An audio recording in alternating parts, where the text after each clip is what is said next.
In this episode, I talk with Lindl and Steyn about screen time for kids. A year ago, Steyn posted a very intriguing article about screen time, basically saying, quote, "Not enforcing screen time limits has proven to be one of the most human things we could have done to raise our kids and help them feel safe, trusted, and respected."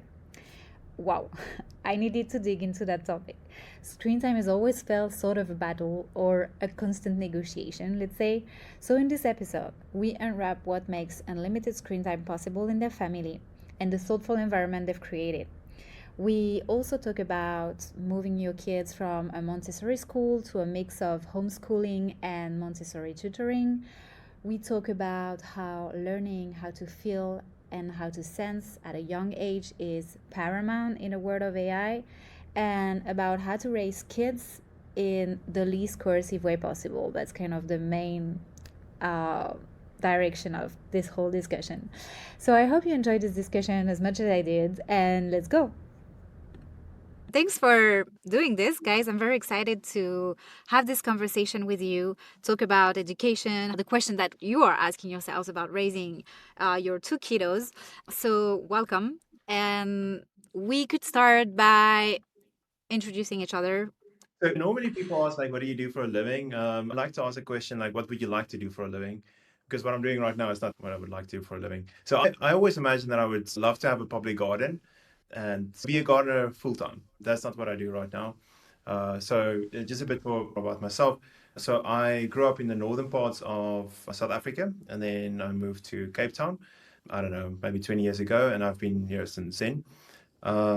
That's also where I met Lindl, and yeah, so I'm a product designer at a tech company, a UK-based tech company. Yeah, we've got two kiddies, like you mentioned. One is 4 and one is 6. And what else can I say? I love running. I love reading. I read a lot, all kinds of topics like science, philosophy, lots of different kinds of things. And like you can probably gather, I love gardening, and I love architecture and building things and making things with my hands with the kids and so on. Thank you. Welcome, Steyn. How about you, Lindl? So I'm Lindl. I grew up in the eastern part of South Africa. I also came to Cape Town about 18 years ago. Straight after school, I did a gap year.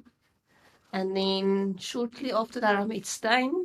We got married 11 years ago, 12 years ago. Yeah, I am a payroll clerk for an accountant's firm in Cape Town. We're a very small firm, so it's not a lot of people. I think we are 6 in the office, so it's very small. And besides that, I love to cook. I love to make my husband happy by giving him nice food and baking. And I'm a more creative person, so I do crafty stuff and make our house nice and stuff like that. So yeah, that's me. And she can do amazing needlework. Oh, wow. Yeah. Okay, I think we'll dig into all these creative things. I'm excited to do that. I think I first read an article from you, Steyn, online talking about screen times, which intrigued me. And I was like, I'm curious how they do it. I mean, like, there's the philosophy and the theory, but how do you actually make it work? So, the very first question I'm interested to hear about is what is something that you're doing differently with your kids that you think other parents are doing? So let's start with schooling. So I think before we even had kids, probably, I can't recall correctly, but I think we decided that we don't want to do mainstream schooling.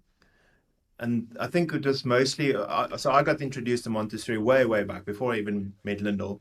One of my previous bosses, he sent their kids to Montessori, and I was really intrigued by what Montessori is. It was just really strange that there is something different from mainstream schools. And then my brother, they also sent their kid to a Montessori school. So that's how we got introduced to Montessori. This idea of not going mainstream was kind of introduced before we had kids. So that's kind of the one area, like schooling. And then obviously the taking children seriously, which I'm sure we'll get into it at some point. That only got introduced like after we had kids. So those are two things. When you say schooling, what did you end up choosing for schooling for your kids? Montessori. That's where they are right now. They're in a Montessori school. Okay. but Mm-hmm. we'll move to a different part of the country at the end of this year, and then we'll pursue homeschooling because we don't have a Montessori option where we'll move. Okay, Yeah. super interesting. Where are you moving to? So I'm not sure if you're familiar with the garden route. So it will be up the south coast. So Okay. yeah, it's a very pretty part of the country. Are you moving for work reason or like it's too beautiful out there? Or what's the reason for moving? You're very close. Yeah, it's very close. It's more like being more strategic about my career, but it's also about family because I've got family up in that area. We've got friends. And I think it's also a lifestyle choice that we're making, something Yeah. that we both want and want to pursue. And it's not really possible where we are right now. So that's the best option. Like what, for example? Yeah, yeah, it's a good question. So first of all, where we'll move, it's got a very strong homeschooling community, probably a lot bigger than what we have here in Cape Town. So it's very, very strong homeschooling community. That's the one thing. The other thing is um, the garden route is incredibly beautiful. Lots of natural vegetation. You can still buy big pieces of land for relatively little in comparison to Cape Town. In Cape Town, you just can't find any big pieces of land anymore that is affordable for most people. So there's a bit of that as well, like what we create for our kids. Like imagine you can buy a farm that is 3 hectares and you can have a stream or some kind of river running through it and you can build some incredible things there and your kids can run freely. Imagine that type of vibe. That's essentially Mm-hmm. what we're after. It's one part of it. There's obviously a lot more to it. And when is the move again? Probably end of the year. Okay, so I guess that's going to be a pretty radical change of life if you're going from having your kids at school to homeschooling them. I guess one of you or the two of you will have to, well, to take this big responsibility of homeschooling your kids. How are you planning to make this work? Yeah, it's a very good question. So it hardly depends on how it plays out work-wise for me. The thing is, South Africa has got laws to support homeschooling and even unschooling. It is perfectly fine. So we are allowed to legally do that.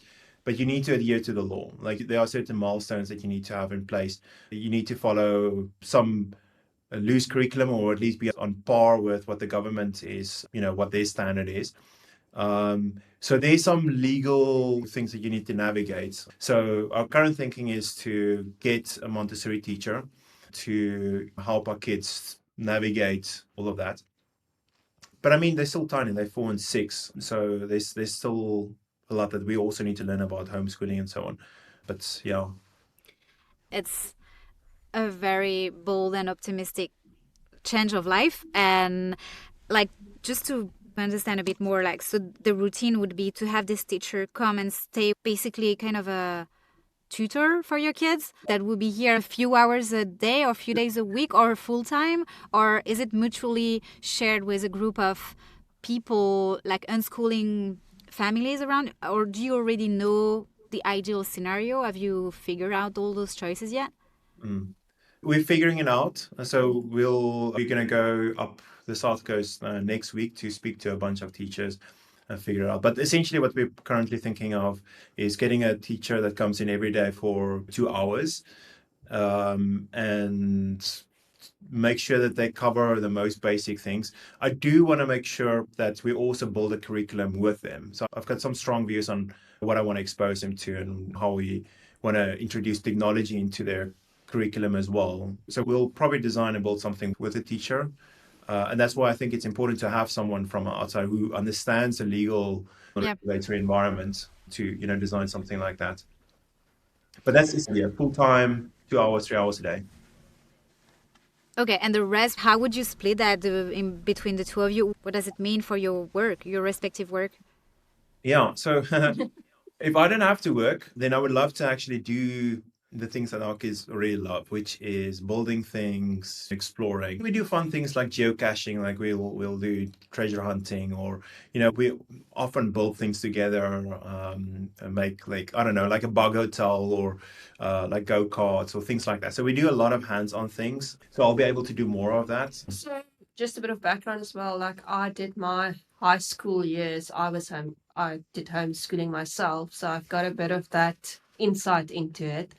There's a couple of things that I will do and won't do necessarily with our kids, just because of different ways of I was brought up, my family structure, where we were located, all that stuff.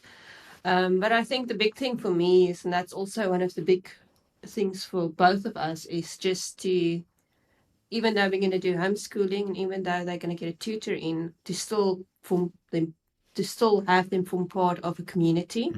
So still have interaction with kids their ages. If they are interested in sports, to figure out how we're going to get that incorporated into their daily lives or daily routine. Just so that they don't lack that at the end of the day. So secluded that they don't form part of the greater Community, and environment. And and then obviously, like I said, I like arts and crafts, so I love to do stuff with them. And Will you be able to keep your job as well, like remote or? not yet. I can't answer that yet. I don't necessarily have to carry on with my current job, so we'll we'll figure that out. Yeah, I can continue with my work remotely. There's no And so I'm curious to dig a bit into your education, Lindl. You said that you were homeschooled for a couple of years. Yes. From what age to what age? I was unschooled. Was it homeschooled or unschooled? Homeschooled. Okay. So I think it was 6 years. So that was more or less from age 12, 13 till the end of school. So that was quite a few years. So you were homeschooled right from the teenage age, all through like becoming an adult. Can you walk us through what is it that you would keep, that you experienced as a kid and that you absolutely loved compared to the traditional school system? And on the opposite, what is it that didn't really work out and you would like to change or apply things that seem more relevant for your own kids now? I think the big thing that was definitely a pro was definitely the fact that because I was homeschooled and I was basically left to do it by myself, if I can say it like that. I could literally do it as and when I wanted to. So I could set up my own schedule and structure around that. So that was very nice that I had time could do it when I wanted to do it, and then the rest of the day is basically whatever I choose to do. So that was the main thing that was very good for me, that I enjoyed. I think there was a lot of cons, unfortunately, because so I grew up in a small town, so we were a bit secluded. So everyone my age would have gone to, when they went to high school, you obviously go to boarding schools. So aspect, I felt very, very alone at most of the my time doing homeschooling.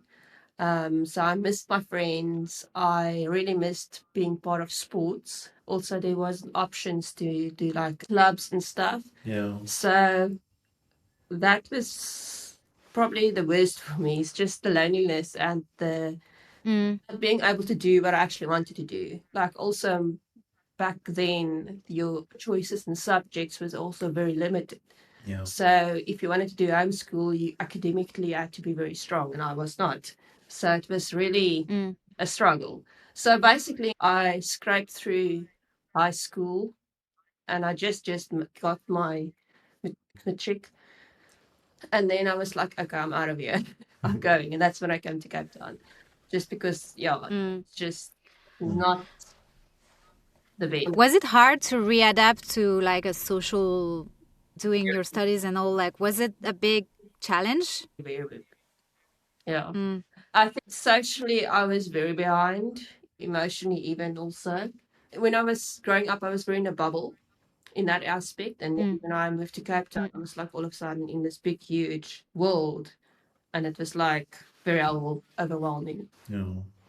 So, Well, I see. I don't know about you, Steyn. Like, did you go to traditional school? Yeah, How did you grow up? I was mainstream school, so I went through Mm-hmm. my whole school was mainstream. And did you enjoy the experience? I enjoyed school. I was probably one of the who enjoyed school. I enjoyed both the academic side of it, but then also the sporting side of it. I think I enjoyed it so much that I think I was I don't know, had one absent day in my entire schooling. Even if I was sick, I would go to school, but maybe I wasn't sick a lot. I can't Mm, really remember. But I really enjoyed school. I do think it was a lot of waste. mm. I don't necessarily think that I thought that way when I was, in school. But once again, I'm not sure how it's in other countries, but you've got your fixed subjects that you need to do. You can obviously choose at certain milestones in your schooling, like at grade 10, you choose, and then you're stuck with those subjects. So now in hindsight, I realized that there was a lot of waste. And that's why both Lindl and I has got lots of learnings that we've taken out of our schooling experience that we want to apply and make sure that we try and get it right with our kids. So there's a social aspect, Okay. and then there's obviously the waste aspect. With your respective background, what is the ideal educational background you want to give to your kids? What do you want to bring from Montessori together with homeschooling experience, together with the things from tradition? Well, Yeah, what do you want for your kids with all of these ingredients? yeah, that's a very good question. So there's a blend of unschooling as well. Unschooling is a bit more challenging because we need to have the structure in South Africa. You can't just, you need to follow some kind of curriculum. So unschooling is a bit difficult, but there are some elements of unschooling that we can bring in here, which is a little bit of unstructuredness, a little bit of freedom, which is kind of echoed in Montessori as well. And then there's a lot of hands-on learning through doing things, by building, creating, by playing. I think there's a lot of learning that comes from playing. The other aspect of that is to have tutors that are really exceptional in their specific area. If we look back at some of the most famous people, the Einsteins and the great writers, they were all tutored by exceptional people. It just makes logically sense. If you think about it, you've got one-on-one attention and you've got all of that richness that's being carried through one individual, which is incredible. You lose that in a schooling system. What's a exceptional tutor? What does he or she have? It's a very good question. I think to have the ability for your kids in their own who they are and personalities to be able to connect with them and understand them and teach them or tutor them in a way that they need to be tutored. Yeah, that's a good point.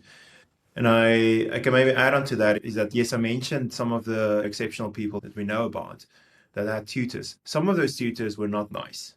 They were essentially bullies. In a certain way, they were bullies. They were forcing them, they were coercing them into being exceptional. That's not what we want for our kids. And Lindl is, I guess, referring to here is that do they trust a person? Can they connect with that person? Because then the learning is so much easier and a lot more productive. So there's definitely that aspect.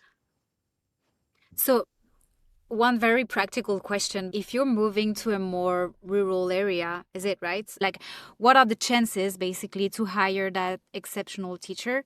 Would that mean to have this person living with you? Yeah, no, so it is, so where we'll live is probably one of the biggest hubs in in the Western Cape, which is a province that we'll continue to be in. So Cape Town is in the Western Cape, and George is one of the biggest hubs. It's probably the biggest hub in that area, and it's a big place. Not as big as Cape Town. It's Okay. not as cosmopolitan or as technology advanced. And then, but the thing is, the great thing about that whole area is the fact that it's got such a strong homeschooling community. So you've got a high concentration of exceptional people because you've got such a strong community of people that are homeschooling. So I think in that regard, I think we've got an advantage in moving our kids there. But also there are levels of exceptional. I want my kids to discover themselves. I don't want to imprint what I see as exceptional for them. I want them to think critical. I want them to think logical. I want them to be empathetic. I want them to um, just love and connect with other people and know themselves. And then the rest will flow. That brings me to a question I really love to ask. If there was one single trait that you could pass on to your child, and with this specific trait, you, my kid, you will have a good life, what would that be?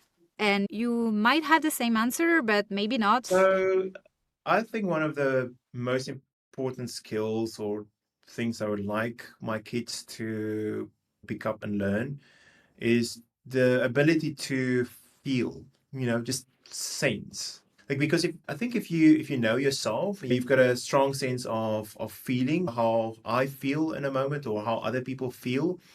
A lot of that can flow from it, because then you're a lot more able to solve problems, because a lot of great problem solving is coming from a place where you can sense what other people are feeling.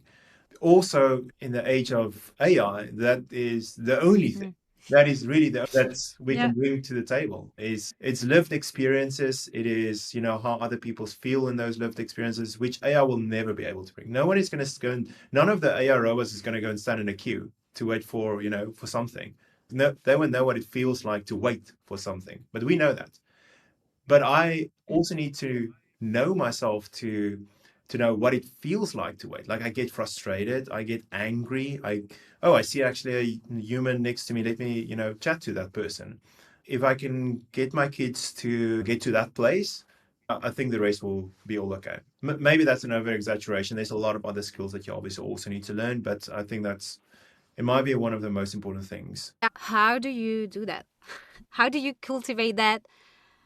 How do you make sure your kids have this? Yeah, I think we started very early, and it goes quite deep. It touches on screen time. It touches on how we treat other people. It touches on coercion, all of those things. Okay, I'll start with the practical. One of the things that we've learned our kids from a very young age, and uh, we still keep on doing that, is when they watch a story, we always ask them, how do you feel when you watch the story? If you feel scared, tell us and we'll skip that scene for you. I remember that this one time, Arlo, my oldest son, we went to the movies and we watched a Disney movie. I think it was Buzz Lightyear. And it's supposed to be a kiddies story. We actually wanted to watch Top Gun, the Maverick one. And then they said to us, no, we can't watch that because it's not for kids. Okay, fine. So we ended up watching Buzz Lightyear. I would say about 30 minutes in, my son told me, like, he doesn't feel good about this movie. It makes him feel scared. And it was scary. Like, there's a very dark undertone in certain scenes. And I asked him, like, would you like to walk out? And he said yes. He was probably 4 years old at that stage. And we continue to try and cultivate that thing. So that's one example. Another example is when they achieve something, instead of just continue to praise them, we ask them, okay, so how do you feel about achieving this thing? So that they can connect with that feeling of mastery or whatever. So there's a lot of like introspection, asking them questions about feeling. It is hard with siblings, they want to hit each other over the head, or in that moment, there's no feeling of remorse or anything like that, but we try and reflect on it. So, yeah. And also we try to help them identify what their emotions is. Like, are you sad? Are you happy? Are you ashamed? Because obviously, when they're that young, they don't really know the different things that they feel. They just know they feel something, but they don't know what it is. So we help them to say, okay, are you scared now? Or are you To verbalize. to verbalize it? And I think that just also help them to know that they actually can speak what they feel. Yeah. Sometimes they can't verbalize that. Sometimes it's difficult. Do you address those feelings right in the moment, or is it usually afterwards? I think it depends what it is. Because sometimes you can, in the moment, say, okay, are you angry at your brother? And he will say yes.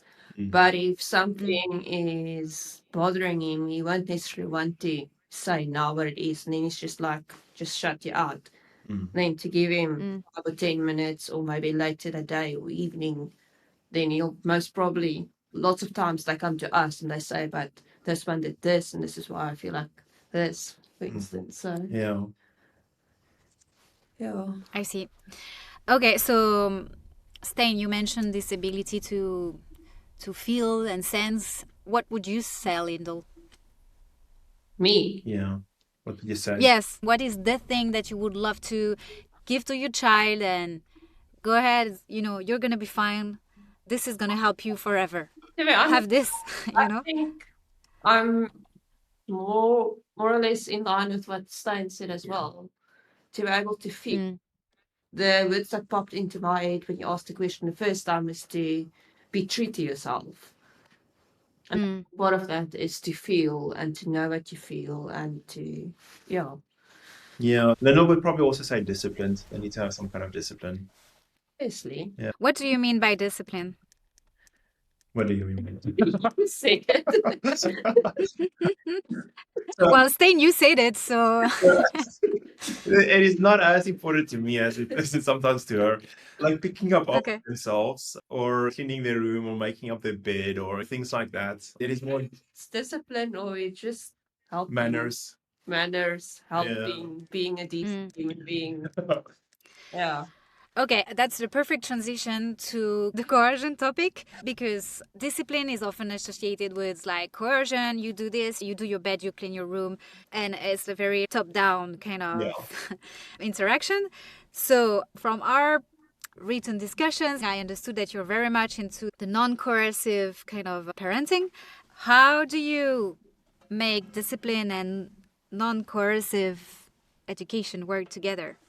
Okay, I'll backtrack a bit. So there's this philosophy taking children seriously, which I didn't encounter before we had kids. And even after we had kids for like the first year or two, I didn't know about it. But I did read a lot about philosophy and other things, and I read one of David Deutsch's books, The Beginning of Infinity, and then somehow I stumbled upon taking children seriously, which is a non-coercive approach towards raising your kids. I do think that there's also, it could be taking adults seriously, which is like not being coercive towards adults, because I think there's a lot of coercive behaviors towards adults that we don't even notice because it's so widespread. Such as what, for example? Manipulating people, like how we make them feel, subtle things like wanting them to do something, but you sense that they don't really want to do it and you keep on pushing your agenda, something like that. But the thing with adults is that we can push back, and it is a lot easier to push back because we're both adults and we've learned a lot more. But with kids, you're physically bigger than them. You have a ton of experience, which is very often a disadvantage to you because you think you actually know the answer. So I think for me personally, it boils down to how do you make other people feel? Like, how do I want to make my kids feel? And a good way to kind of gauge this is, would I say that to my wife? And would I treat my wife in that way? So, for example, would I apply screen time limits to my wife? We would do that. Like, maybe there are some areas in the world where, that still happens, but that is very strange to think about it that way. So for me, it boils down to that. So I keep on asking myself, like, is this thing that I'm doing to my kids, how do I make them feel? And it touches on screen times, it touches on bedtime, it touches on food, it touches on so many things.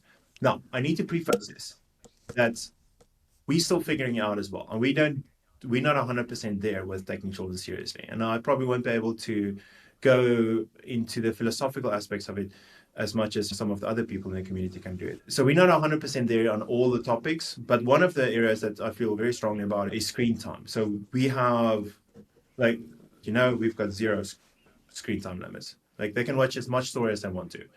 Well, there's a lot of reasons to it. First of all, obviously, how do you make someone feel if you tell them, oh, you're only allowed to watch 2-hour stories? You're in the middle of your story, you need to switch it off. Imagine you do that as an adult. Then the other part of that is that I know that if you apply a limit, kids will eventually find a way to work around that limit. They will go to their friends, or they will hide it underneath the blankets. I know this because I was a kid as well. It's very interesting. I'm really into the philosophy of treating kids as whole people. I buy in 100% the thing that if you would not do that with your wife or partner, why would you even do that with your kids? So I completely get that. If the screen time is a good example, no later than yesterday, our kids who are not in school right now, they're on holidays, like, when they get bored, they come to me and they're like, can we watch a movie? And I haven't been able to go like Sure, go ahead. Because they would spend, I would probably give the argument that everyone's saying, like, Yeah. they would spend the whole day watching Yeah. a movie after a movie after a movie. How would they know how to stop and what is Yeah. good for you? Yeah. So can you walk me through your own, with your own kids? Like, how does it work? And walk me through the first time, if you remember it. Yeah. I don't remember the first time. What I can say about this fear that they will watch story the whole day, it is real. Like, okay, I do remember, especially in the early days of taking children seriously, I wanted to check if Arlo would actually watch story the whole day. How long would he watch a story? Okay. Which is the wrong way of thinking about it, because what we're trying to do is creating an environment wherein they will flourish. So if I struggle to create an environment wherein they will flourish, perhaps they will end up watching story the whole day. But then that's maybe also not the right way of thinking about it. I don't know. There's probably a deeper philosophical way of thinking about it. Because at what point do you realize that watching 6 hours of movies a day doesn't make me feel good? For how many days in a row do you need to watch that before you realize that? The flip side is that, do I learn that if someone tells me that 6 hours of movies will make me feel bad? Like, humans don't learn like that. You learn through trial and error. And once again, I'm coming back to how I feel. You learn through the feeling of, this feels pretty bad. Like, if I don't feel good. So, yeah. How would you describe your kids' relationship with screens today? Like, they are 4 and 6. What's their usual routine, if any? Yeah, their relationship with screens. I don't think I can say that each day is the same. I think it depends where they are at, how the day has been, how they're feeling. But yeah, they've got like Atlas can go grab his iPad any time of the day and you can watch it. But at this point of time, you would still find him outside playing, or he would build Lego in the living room. So even though he's got full access to it, he's at a space where he knows that I don't want to do this the whole day. I don't have to do it the whole day. And he does it when he wants to, and then he moves on to something new. The same for Mika. Mika's not as interested in devices as his brother. There was a time where Arlie, like Steyn said, there was a time where he would come back from school and it's like first thing is his device, and he would watch for 6 hours if we let him. He would just watch till he goes to bed, basically. But I think that's what Steyn also mentioned. Is like he realized that he doesn't have to do it. Tomorrow is another day. Tomorrow he can carry on. He doesn't have to do it all in one day.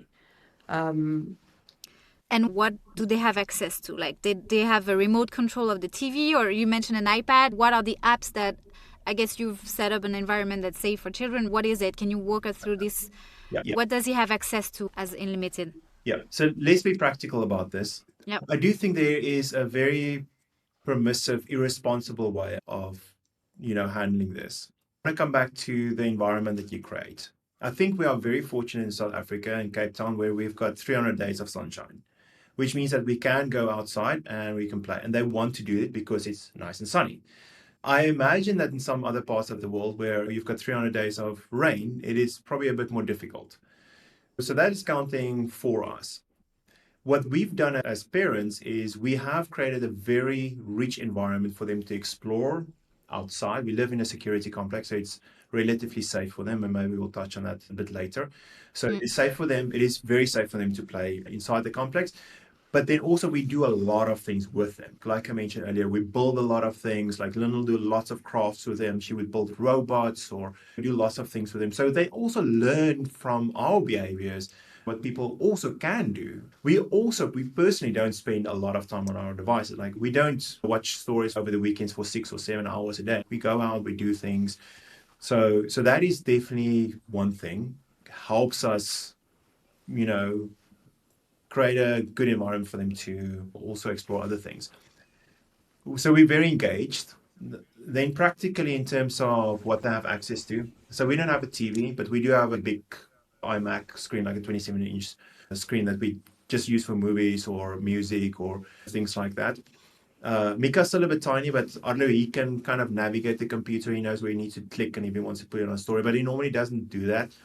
So we would watch YouTube on his iPad. But there we had an interesting experience because so we share a YouTube account, so we know exactly what we're all watching, and I think we've trained the algorithm to show like really good content. The thing with Adlo is he's really gotten into Minecraft. So he loves Minecraft. So his feed is, well, our feed is essentially just Minecraft now.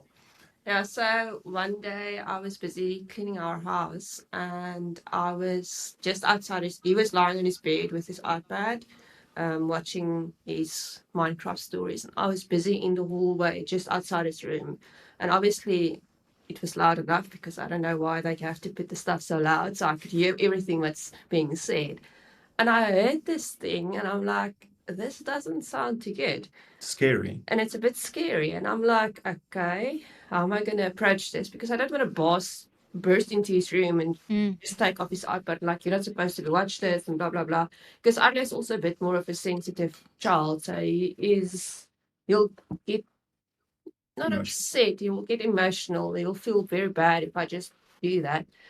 So I just walked up to him and I sat next to him and I'm like, oh, what you watching? And he's like, no, it's this. And I'm like, are you sure you should watch this? And he looked at me and said, no, I don't think so. And he switched it off. But right at that point, it was just also a scene, a Minecraft scene. So it's not. Yeah, it wasn't like, yeah. Yeah, so it was an animated scene, but it was still a scene that he shouldn't watch because he's only 5, 6 years old. So that was quite a bit of a scare. So we changed the video to something else. And then I just came to Stan and I just explained to him or just told him what happened.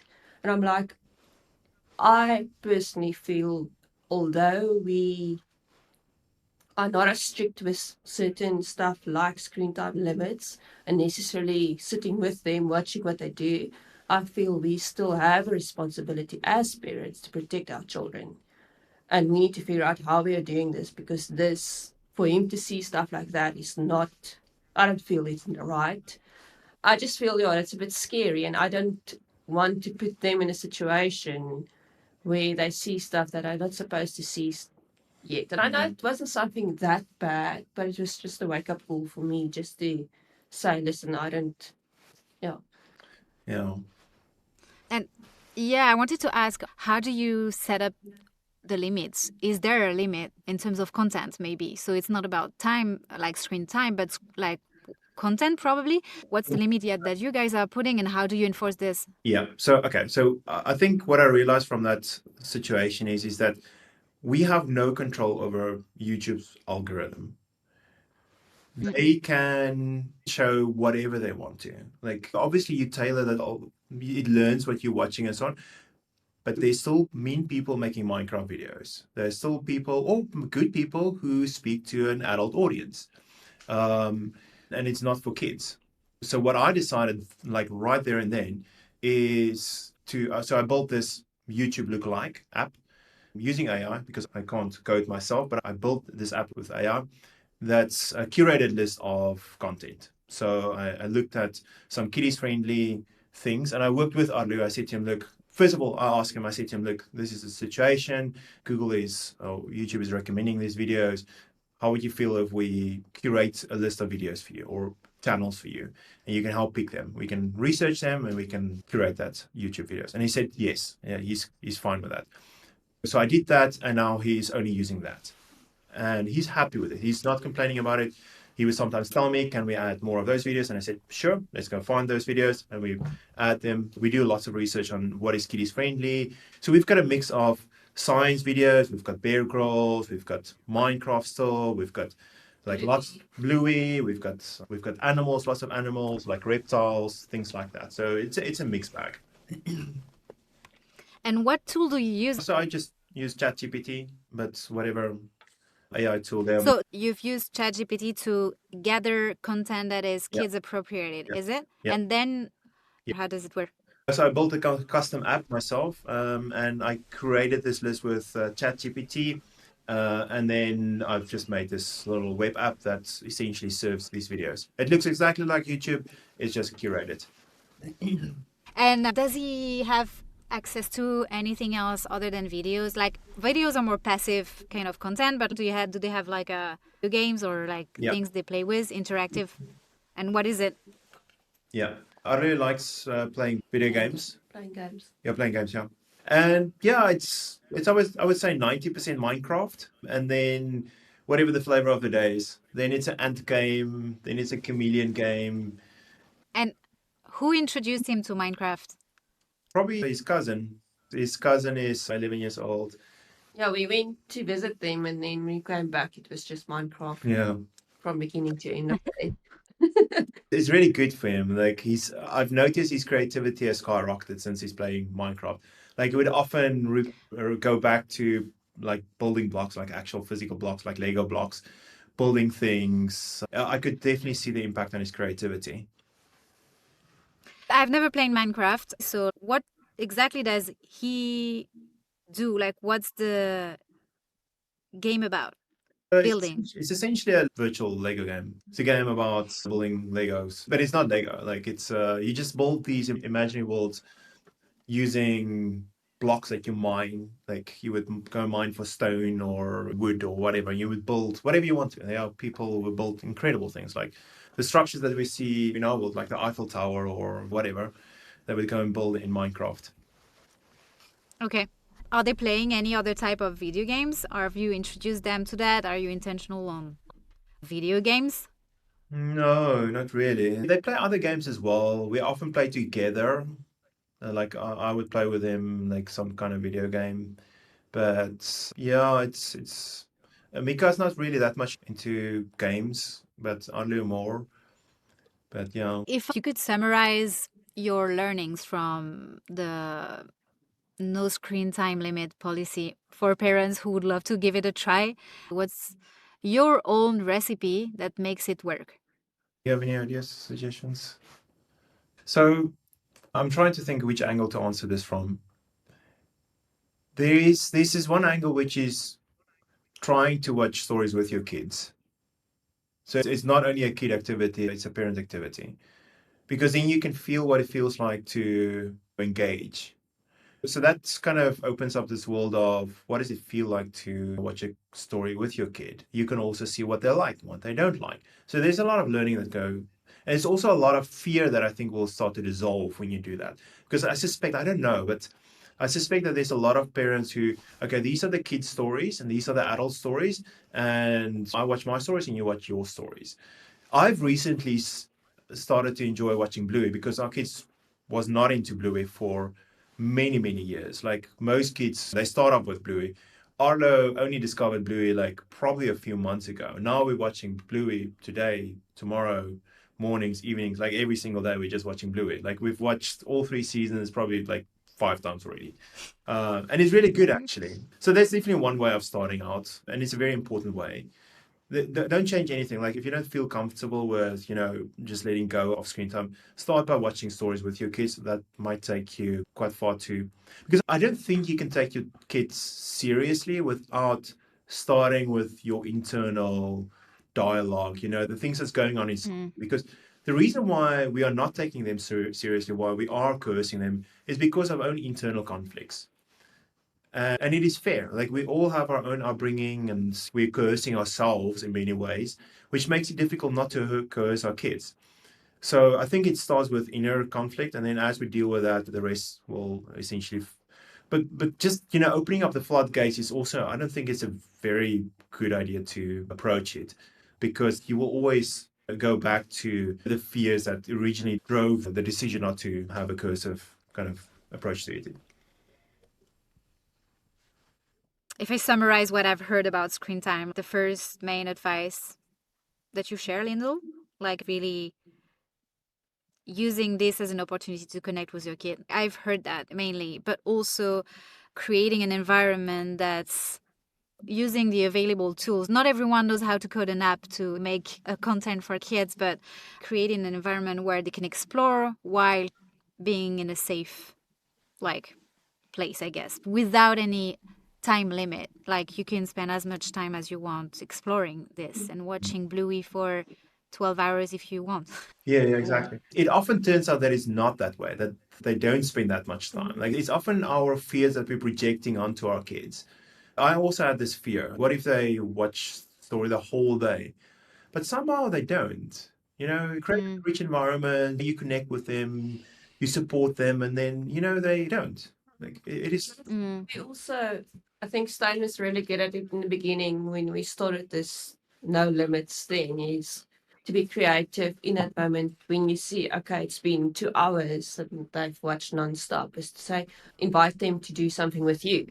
Yeah. And as most of the time, that seems more exciting to them than to sit and watch a story. Say, okay, I'm going to start making supper now. Do you want to come help me do this? Or I'm going to go outside and work in the garden. Do you maybe want to come plant a plant with me? Yeah.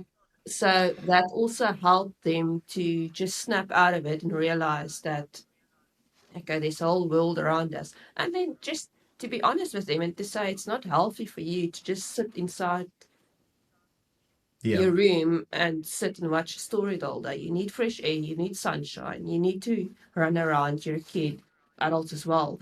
You need to be active. You need to be able to walk past someone outside and speak to them and say hello to them. You need all of that stuff in your life. You can't just sit here and watch your story. But then to hope and trust that eventually they would snap it and it would be a thing where it just happens. We're like now, for instance, very little that we have to go to Arlene's room and say, listen, let's go do this. It's most of the time you would hear his father starting the lone wolf and he would just maybe run out or I'd just like to push back on the one thing that strikes me with no screen time limit. I think I believe in the great things that can happen from being bored. The boredom in your situation, for example, where they have their own iPad, so they can go and grab them whenever they want, if I'm correct, is it? So basically, and if they charge. Oh yeah, for sure. Yeah, for sure. But I guess they're smart. They quickly learn how to charge an iPad. So, how do you create time for boredom when there's always a very stimulating item that can be grabbed in a second and that can, make you escape from boredom? Yeah. I can say that often come to me, not often, but there are times where they come to me and they tell me they're bored. I said, it looks sunny to me. Like, how about you go play outside? Like, find something. Like, they have no problem creating worlds for themselves. What is boredom really? It is not knowing what to do with my time. It is in that moment you pick up something, you think, what am I going to do next? I don't think boredom is only big chunks of time. I think boredom is split seconds. What am I doing at this moment? If you go really deep on it, I think you could possibly define boredom like that. When I observe them, so if I'm in this office and I look out the window and I see them playing outside, I imagine myself that Mika is walking around here. He got an egg out of the fridge. He's eating it. And I'm thinking, he's probably bored now. I don't think he's really got a plan right now. I think he's probably going to find out what to do next. Same with Andrew. Like, he would go outside, and I don't think he always know what is he going to do. Like, I don't think that story time or screen time is always coupled to boredom. I think it could be. But in our case, once again, I don't see that. Maybe it does happen. Sometimes they're bored and they go watch a story, but that's not always true. I can't explain to you exactly why, but I think they do get bored and they do sometimes go and watch a story, but I think sometimes they get bored of watching a story as well. Yes, exactly. Arlie will put his iPad down and it's like, okay, I'm bored now. Yes. I think you're right. You can be bored just watching stories, and after a while, you're just like, oh, I'm tired of doing this. The reason I'm asking you that is that I guess as many parents who have set up this environment of screen time, no limits, I keep hearing my youngest son, our sons are the same age. Yeah. So my youngest he's like, I'm bored. Can I watch this? That's the reason why he wants to. Yeah. And I always do something else. Let's try. How about we play Lego? How about you play with your small characters? Like, how about there are many things you do, but he keeps coming back. When he's bored, he keeps coming back to, can I watch something? I'm bored. And that's why I'm also very reluctant to do those free time. But maybe it would have the exact opposite, effect on him, which is, yeah, go ahead, watch it.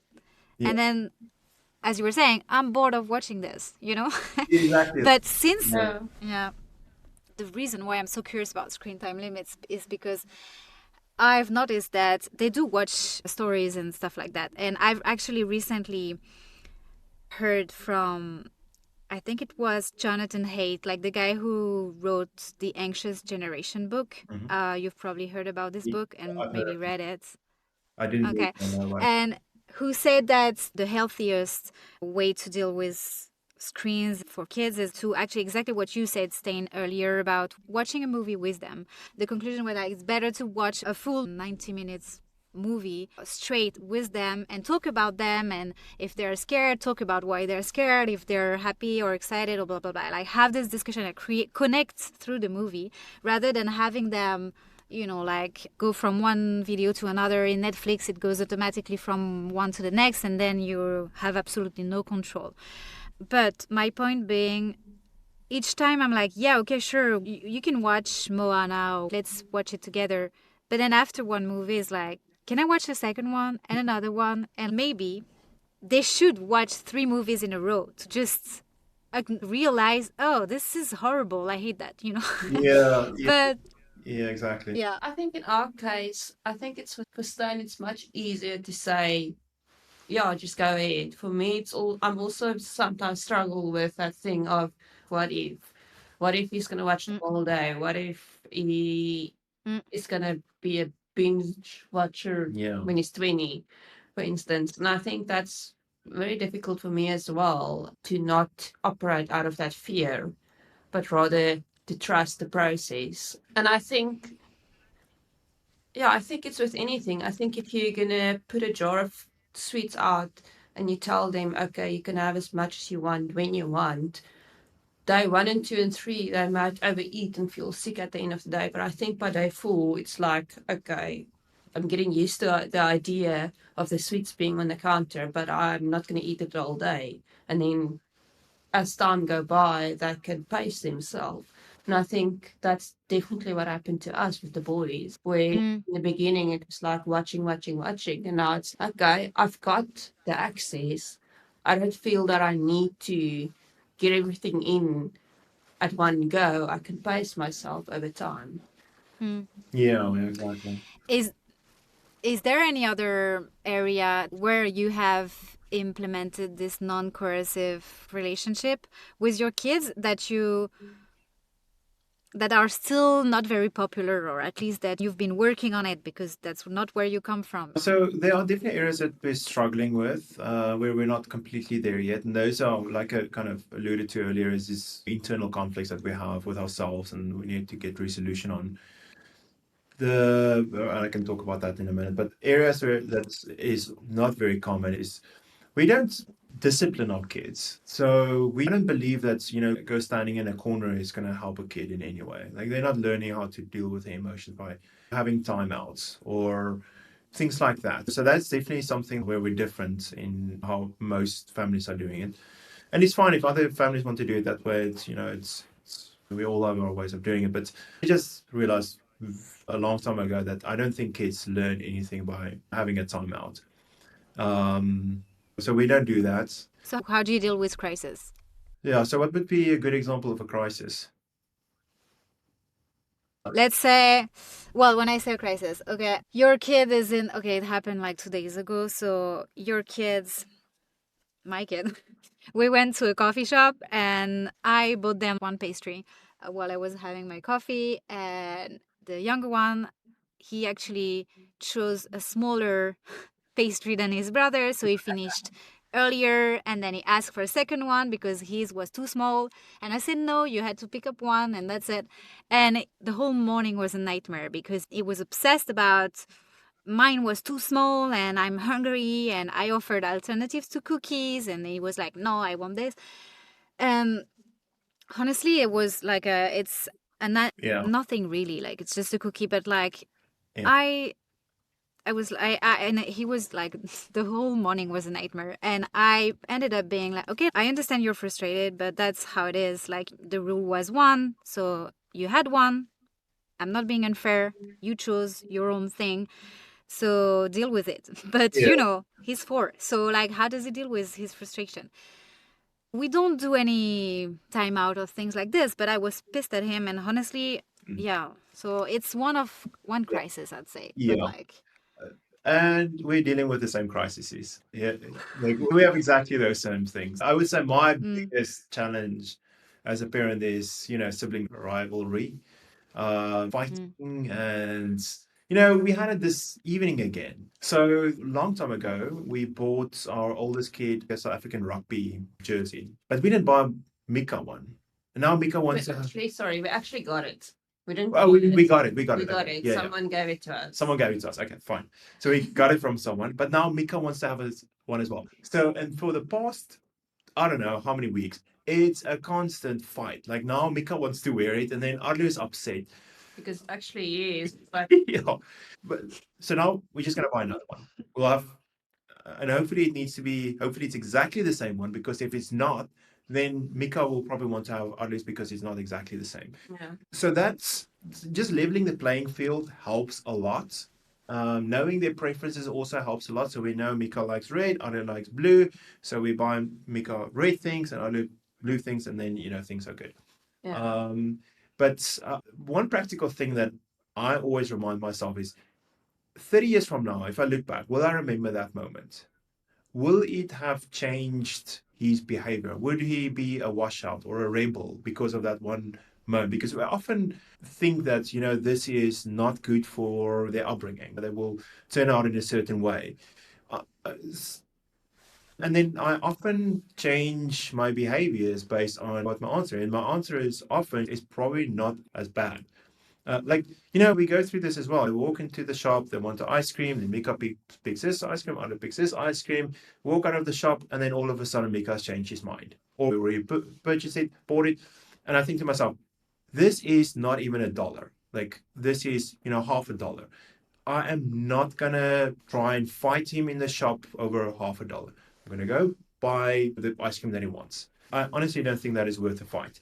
And he can't remember it like after a couple of days. I can't remember it because there was no fight. So now the thing is, I don't think that's always practical because maybe some people don't have, the money to buy things in duplicates or extra things. So I don't know. But practically, that's how I try and resolve those kind of fights. I tend to agree on the bigger picture. And often when the crisis arise, I'm like, is it worth the whole drama and all the things? But at the same time, I don't want to indulge anything like, yeah, sure. And then, like, feel free to grab whatever, how much you want, whenever you want. I believe in limits as well, especially when they're young. But at times it feels like you're kind of lost on where is the limit. And this particular one was really like superficial, like it's not a big deal. I think it's like you have to choose your battle. Yeah. It's gonna be worse. And then you make your decision. I don't think there's a wrong or right. Obviously, Yeah. when they 10 years old, we probably hopefully will be at a stage where you can reason with them and say, listen, but this is what you chose, and you don't have to buy everything or go back and buy something else. But for where they are at now and for their age, I'm going to choose my battle rather than to go through a tantrum in a shop. Everyone's staring at you. Mm. You feel bad. The kids feel bad, and it's Yeah. over. Yeah. Whatever. Yeah. Yeah, I just want to add this as well, and I want to make this clear, is that we do not get this right many times. Like we fail miserably in so many times. We tired, we had a long day, or we're not in a very good headspace, and we can't come up with a creative solution to the problem. We lose our cool, or we don't help them resolve tensions between each other. So we get it wrong many times. All I'm saying is that there are often a better way of doing it, and we can find it. We just, we need to try and figure out how it is. We won't get it right all the time. Yeah, well, we are humans. It's good to also remember that. We can be as thoughtful as we can. We are still, failing many, many times. And I guess that's how we're becoming better parents. I'm curious about the taking children seriously philosophy. Are you part of an online or even in real life community and where parents meet and talk about this? Or is it more of something inbounds that you take from reading? Yeah. What's your relationship with this approach? Yeah, so I don't know the full history of taking children seriously. I know it's many decades old, and it's gone through some evolution in terms of, the philosophical underpinnings of it. But there's a Telegram group for families who subscribe to taking children seriously, or, trying to attempt to raise their kids in that way. There are not a lot of content on it. There's the Taking Children Seriously website, which is managed by Sarah Fitzgerald. So there's a ton of information there. Then there's the book by Aaron Staple, which I think I pointed you to. Yep. That is probably the most recent resource and the first of its kind on this philosophy. It's really good. I would highly recommend it. Besides that, there isn't a lot. Like, it is a very fringe kind of philosophy. It's going to take a while for the world to adopt that, but I do see some hints of that becoming more mainstream, the way that we evolve as humans. What are your takes on that book, The Sovereign Child? If there was one thing that struck you and that you want to remember and want to share with other parents, what would that be? Why would they have to read it, basically? That taking children seriously can be done. Like, Aaron and his wife, they've got 5 kids, which is a lot. The fact is that they've decided as a family to raise their kids in that philosophy, and they are both doing, it seems like, an exceptional job. Like, it can be done, and I know other people who've raised the kids like through teenagers in a taking children seriously philosophy. Like Sarah Fitzgerald, she's raised her daughters through that philosophy, so it can be done. It just feels so far-fetched for most people that they think that it's not possible, but it is possible. So I would say that's the one message. The other thing is that there's just so many practical things that is being answered by the author. Like, all of these questions that, you pop up, like, oh, but what if they just eat ice cream like all day? What do you do if they run in front of a car? So those kind of things, it's just a very practical book. They've got a bit of philosophy in it right at the end, but most of it is very practical. There's a lot I would still want to ask you guys. You have a very interesting way of parenting your kids. You mentioned the challenges that you're having right now, like the sibling kind of fights. Yeah. Is there any topic where you two disagreed or are disagreeing right now? A very deep thing that you came from very different angles, and either you're still working on it or you managed to find a path that you're happy with. What would that be? What would that be, Lindl? Lindl and I disagree about a lot of things, but Which I think is healthy, by the way, but yeah. mm-hmm. But That does make it a little bit difficult at times. yeah. But we're also figuring out how to raise our kids in a healthy way together, even though we have differences. But what are some of the things that we disagree on? I mean, I mentioned they need to be disciplined. They need to have manners, or, things like that. Linda would want them to pick up after themselves. I'm not too worried about it at this stage. Like, I think at some point I would like them to realize that we're all living in the same house. We share spaces. And I would like you to also respect me as another human being living in this house. Right now, there's no incentive for them to clean the house. Like, there's no reason why they should do that. What is it going to do to them? Like, they don't have, why do I want the house to be clean? Because I feel less anxious. I feel like there's more structural order or whatever. They've got no sense of that. Like, it is just, there's another thing lying on the floor. So I feel like it's a waste of time to try and get them to realize that. They will realize it at some point. Maybe they will. I don't know. Maybe they don't. And then we'll figure it out then. So I guess that's one area where we don't quite agree.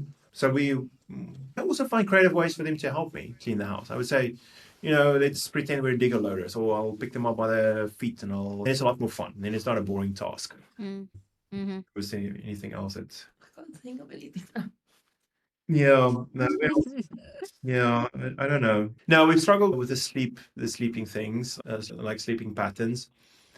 I don't think we're quite there yet for them to go to bed whenever they want to, and that's purely because two reasons. I think if they didn't have to go to school, we probably would have been a bit more relaxed. But I know that my argument would not stand. I've got a weak argument. And the other thing is probably the most selfish reason is I just want to have some peace and quiet, like at least from 8 o'clock in the evening. Like I see them because I'm working from home. I see them for half of the day. They often barge into the office. Like at least between 8 and 9:30, I want to have not someone jumping over me or something like that, which happens if they don't go to bed at 30 or 8 o'clock. But yeah. On that topic, the bedtime, I found that one thing that's working well, exactly the philosophy of what you were saying before, learning by experience, is that I used to be like this as well. Like by that time, because there's school tomorrow, you need to be in bed, etc. And one day we decided to let go. Like, they were playing in their room, they're sleeping in the same room. So they were playing and being kind of in an excited play. Like it was not quiet. But we looked at each other and we're like, okay, they're in their room. So we have our time. And this is the only rule. They need to stay in the room. But what if they go to bed late? And they ended up going to bed at 11:30. We were already asleep. They were still playing. But that time we stopped coming back and saying, shh, it's time to sleep, blah, blah, blah. The following day, they had the hardest time to wake up. They were like, I'm so tired. I don't want to go to school. We're like, you see, too bad. But, you're going to have to wake up and you're going to have your breakfast. And they were exhausted the whole day. I think the youngest one fell asleep on his table at school. And at night that day, they were like, yeah, we're going to bed. And they went to bed as early as they would, but on their own, like they just did it. They actually processed okay, I had a very tough day at school because I was so tired. I don't want to do that again. So if mommy and daddy say that it's time, we should probably go, which doesn't mean that they're not doing it. They've done it multiple times, but now they trust themselves. They know what happens if they don't sleep enough, and they're less reluctant to go to bed whenever we ask them. We have less fights about it, but we keep having fights on many other topics, especially screen, as I was saying. Yeah. So the last topic I wanted to ask you about is like, have you introduced anything AI related to your kids yet? Be it hardware devices like toys who can talk, or even bringing them when you're using ChatGPT to select, like the content for them. Are you inviting them to the process and telling them what's happening? So are you doing anything AI related with your kids already, or not at all? Do you even talk about it with your kids? I don't know. We talk a lot about AI. I want them to understand that the world that we're going to live in is going to be vastly different than what it is now because of AI. So we use ChatGPT a lot. They kind of talk about ChatGPT as Sky because there was a voice in ChatGPT that was Sky, and then they removed that because it sounded too much like Scarlett Johansson. But now ChatGPT is just Sky, like let's ask Sky this question or let's ask Sky that question. And we do that with all kinds of things. Like we will take photos of things and we'll ask, what is this? Is this metal, or is this, what kind of stone is it, or what plant is it? We also use ChatGPT a lot in fact checking things. So if I watch a story with them, I see them, that doesn't sound right. I think we should ask Sky. And we just ask Sky, and then they learn, okay, cool, yeah, that's actually not true. So we're learning a lot through that as well. Yeah. Do they have access to ChatGPT on their own, like on their iPad, for example? I wouldn't mind him having access to it, but his iPad is too old for ChatGPT. But I don't think that, so he can't write and read yet. So it's hard for him to really navigate interfaces.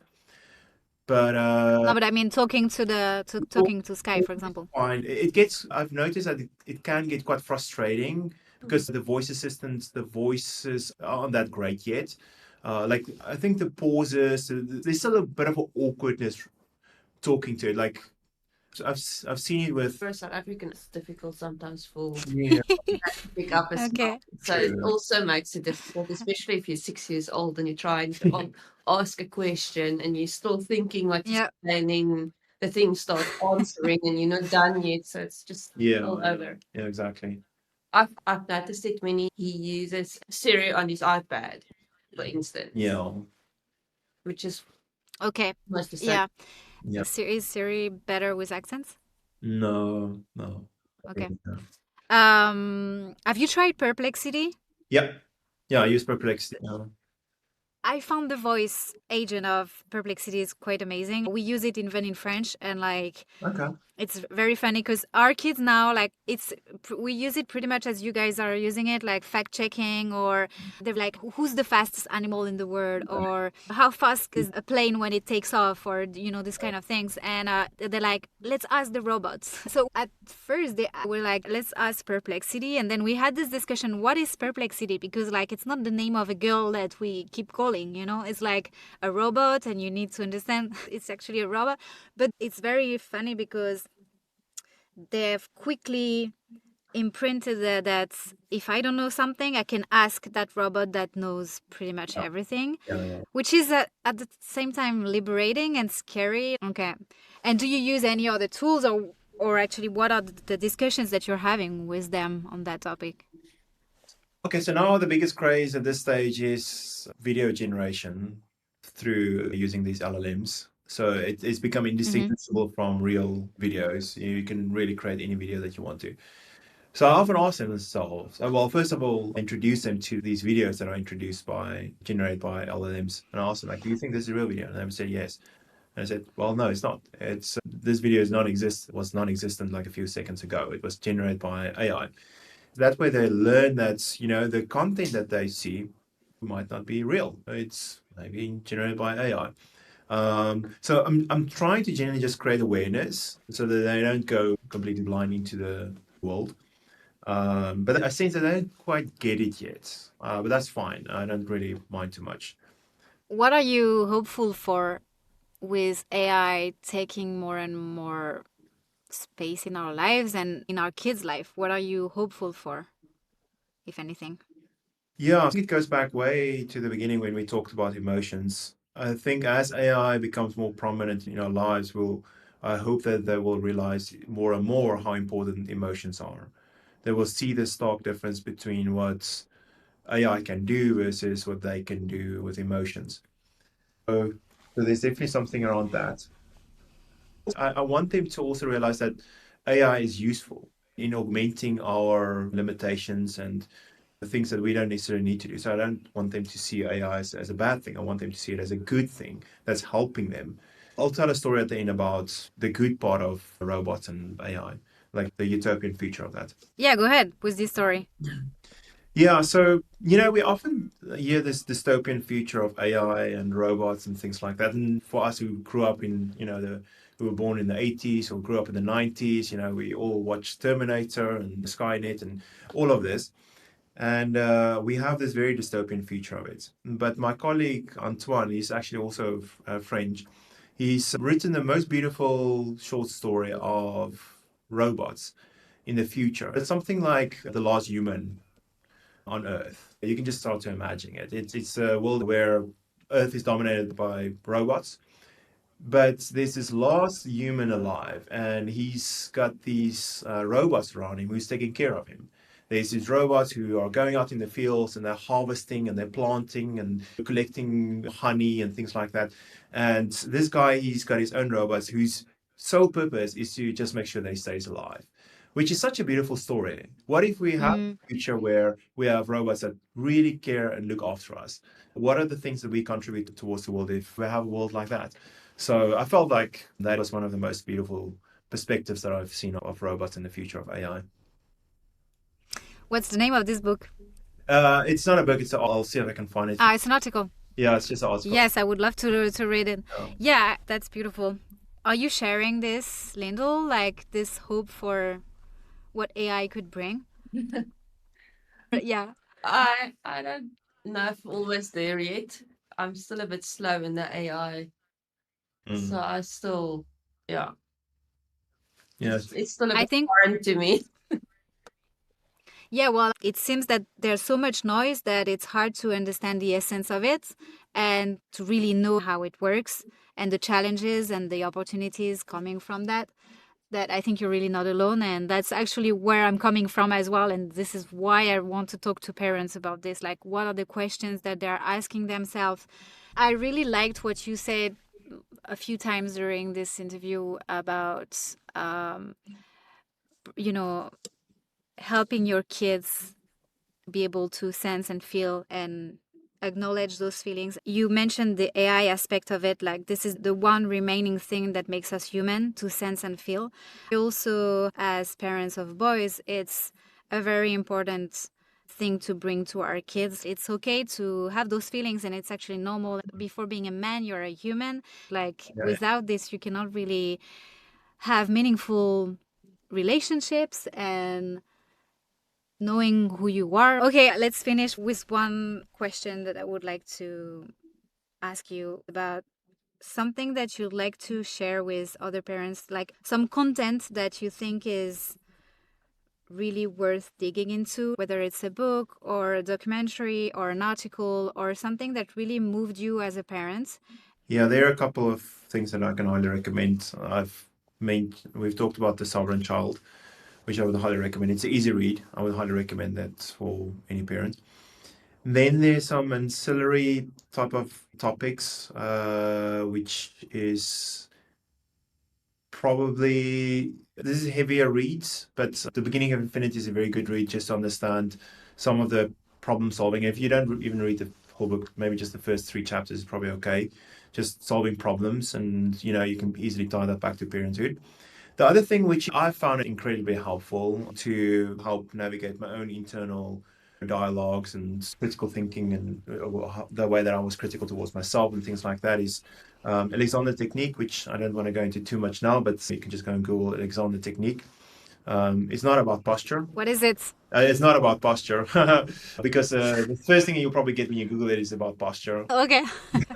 So the best way that I can explain Alexander technique is embodied mindfulness. So it's essentially, once again, it's coming back to sensing and feeling. So we've got 5 incredible senses, but we often spend most of our time in our heads instead of just going back and asking ourselves, what are you seeing? What are you feeling? What are you hearing? All of those senses. Because the more that you can connect with those things, the more you can be present and handle problems better. So, for example, in the case of parenthood, like if you can stay grounded and not get lost in your head with, oh, this kid is just losing it, he's wasting my time, whatever that conversation is going on in your head. If you can ground yourself in reality, it's a lot easier to solve those problems. So Alexander technique has helped me immensely, navigating that space. Highly recommend. There isn't a particular book. I would say if you can find a great Alexander technique coach in your area, consider just going for some coaching sessions. It's immensely helpful to me. Yeah, so those are some sources that I can recommend. Yeah. Well, thank you. That's very intriguing. I'll dig into this Alexander technique, being more aware, being more present. Yeah. I think that's also a challenge of being either worried about the future, nostalgic about the past, but being fully present and feeling the present is often hard. Lindl, or is there anything on your side? It could also be like a parenting group or communities or things where you really got to learn from, or that's really helping you guys as parents. No, I don't think of anything. No? Only Okay. my husband. He reads the books, and Well, I you challenge the reading then. You challenge, she challenges the reading. Yeah, exactly that. Yeah. That's a good resume. Okay, is there anything else that we haven't talked about and you wanted to share or dig into? Yeah, I mean, there's a lot, but yeah. I guess the only thing that I can say, this is my, I don't know if I can call it my life philosophy, but it's something that I really truly believe in. That is that I don't know what can be more important in life than how we make other people feel. Like, that is really the only thing that's, there honestly cannot be anything more important. And if you can come to terms with that, then raising your kid in a non-coercive way becomes easier and becomes more manageable. It just makes things a bit more real for you. But even with our interactions with other adults, it's how do I make someone else feel? Anything from you?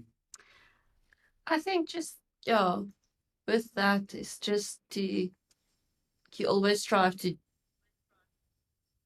be the best and to bring the best out of your child, but sometimes you do fail, and sometimes you need to go back and say, okay, I'm sorry, this I was wrong here. To be able to do that towards your child as well.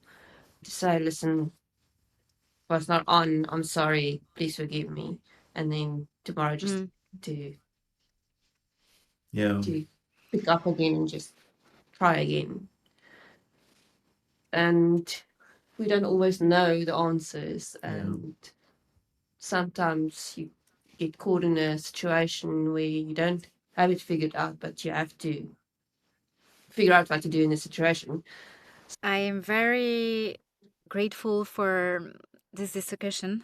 It's so fulfilling to talk with parents who love digging and, who are asking themselves tons of questions and who are also vulnerable and open-minded and have this building mindset. And so really a big thank you to you two for all this. I have tons of ideas of things I could do differently now, and I hope other parents listening to you will have too. So thank you very much for taking the time. Yeah, and thanks for hosting this. Cool. Thanks for creating this content out there, sharing it with people. There's a couple of things that I'm taking out of this conversation. I definitely want to revisit the bedtime thing, but I don't know. We need to figure out how to do that. But thanks for your time. I really appreciate, just being a great host. Thank you.